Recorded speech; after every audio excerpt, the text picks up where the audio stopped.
ഒരുപാട് അമ്മമാർ ചോദിക്കാറുണ്ട്, നന്നായിട്ട് എനിക്ക് പാലുണ്ടാവുന്നില്ല, പാല് കൂടാൻ വേണ്ടിയിട്ട് എന്തൊക്കെ ചെയ്യാൻ പറ്റും, എന്തുകൊണ്ടാണ് ഇങ്ങനെ പാല് കുറയാനുള്ള കാരണങ്ങൾ?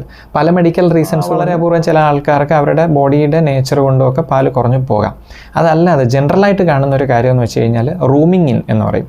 റൂമിങ് ഇൻ എന്ന് പറഞ്ഞു കഴിഞ്ഞാൽ കുഞ്ഞ് ജനിച്ചു കഴിഞ്ഞാൽ നമ്മുടെ അടുത്ത് എത്രയും നേരത്തെ കുഞ്ഞിനെ നമ്മുടെ അടുത്തേക്ക് കൊണ്ടുവരാൻ പറ്റുമോ അത്രയും നേരത്തെ നമ്മുടെ അടുത്തേക്ക് കൊണ്ടുവരിക, നമ്മുടെ കൂടെ കിടത്തുക, കുഞ്ഞിനെ തൊടുക, കുഞ്ഞിൻ്റെ പ്രസൻസ്, കുഞ്ഞിൻ്റെ കരച്ചിൽ, കുഞ്ഞ് നമ്മളെ തൊടുകയും ഒക്കെ ചെയ്യുന്നത് നമ്മുടെ ഈ ഹോർമോൺസിനെ പ്രൊഡക്ഷനെ സ്റ്റിമുലേറ്റ് ചെയ്യാൻ വേണ്ടിയിട്ടത്. ഒരു കുഞ്ഞ് ജനിച്ച് കഴിയുമ്പോഴത്തേക്കുള്ളൊരു രീതിയാണ്. അതിൽ തന്നെ നമ്മളൊരു തൊട്ടിൽ വാങ്ങിക്കും, കുഞ്ഞുങ്ങളെ തൊട്ടിൽ കിടത്താനുള്ള ഒരു പ്രവണത കിടത്തരുത്, കുഞ്ഞുങ്ങളെ നമ്മുടെ കൂടെ തന്നെ. അത് ബ്രസ്റ്റ് മിൽക്ക് പ്രൊഡക്ഷനും ഒരുപാട് ഹെൽപ്പ് ചെയ്യുന്നത്. കുഞ്ഞ് നന്നായിട്ട് സക്ക് ചെയ്യാത്തതാണ്.